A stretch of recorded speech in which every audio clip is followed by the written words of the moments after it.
सिंहासन बत्तीसी की 11वीं कहानी। त्रिलोचनी पुतली की कथा। हर बार की तरह इस बार भी राजा भोज सिंहासन पर बैठने के लिए राज दरबार पहुंचते हैं। इस बार सिंहासन की 11वीं पुतली त्रिलोचना उन्हें रोक देती है।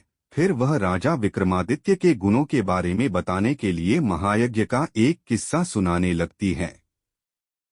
एक बार राजा विक्रमादित्य ने राज्य की खुशहाली के लिए महायज्ञ करने की घोषणा की। इसमें उन्होंने सभी राजा महाराजा, पंडित ब्राह्मण, देवी देवताओं और ऋषि मुनियों को आमंत्रित करने का फैसला लिया।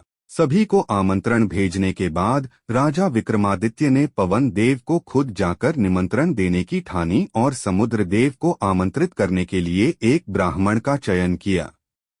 राजा का आदेश मिलते ही ब्राह्मण देव निमंत्रण पत्र लेकर समुद्र देवता के पास जाने के लिए निकल पड़े। साथ ही राजा विक्रमादित्य भी पवन देव की खोज के लिए एक जंगल पहुंचे। यहाँ उन्होंने कुछ दिनों तक ध्यान लगाया ताकि उन्हें पवन देव के बारे में कुछ जानकारी मिल सके। माँ काली ने उनके ध्यान से खुश होकर राजा विक्रमादित्य को बताया कि पवन देव सुमेरु पर्वत पर रहते हैं।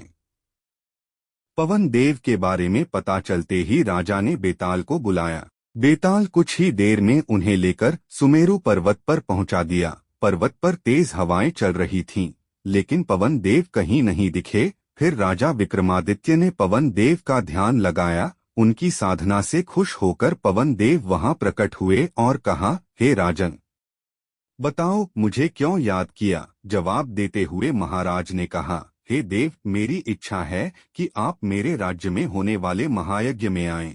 यज्ञ का निमंत्रण देने के लिए ही मैंने आपका ध्यान किया था।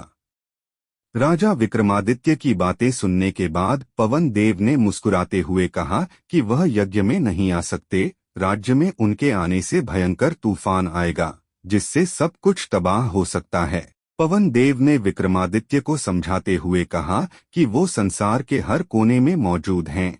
उनके यज्ञ में भी वो उपस्थित रहेंगे, लेकिन अप्रत्यक्ष रूप से।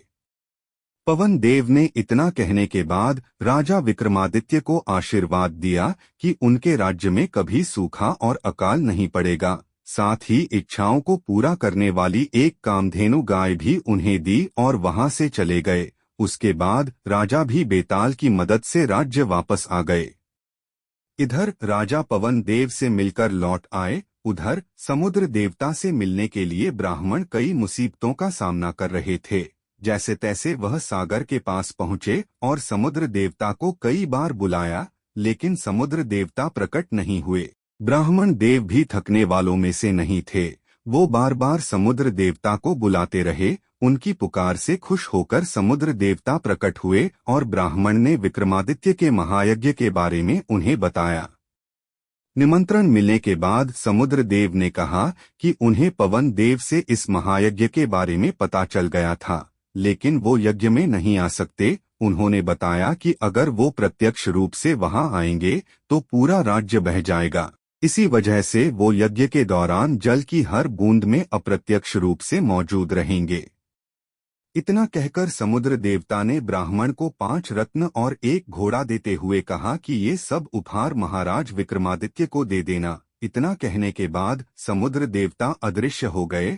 अब ब्राह्मण तेजी से सारे उपहार लेकर राज्य की ओर चलने लगे। ब्राह्मण को पैदल चलता देखकर समुद्र देवता से मिले घोड़े ने ब्राह्मण से पूछा कि आप पैदल जाने की जगह मुझे अपनी सवारी क्यों नहीं बना लेते।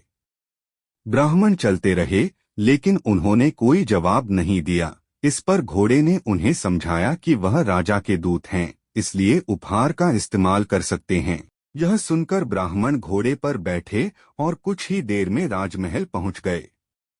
राज दरबार पहुंचते ही ब्राह्मण ने सारी बातें महाराज विक्रमादित्य को बताई। साथ ही समुद्र देवता द्वारा दिए गए उपहार भी उनको दे दिए।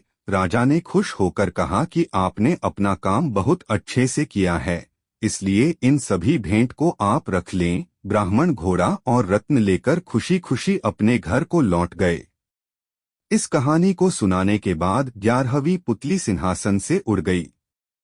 कहानी से सीख: कोशिश करने से हर काम पूरा हो जाता है। राजा विक्रमादित्य ने भी अंतिम समय तक कोशिश नहीं छोड़ी और आखिरकार पवन देव को उनके सामने आना ही पड़ा। इसलिए बच्चों, आपको भी जब तक सफलता न मिले प्रयास करते रहना चाहिए। आगे की कहानी दूसरी वीडियो में देखेंगे।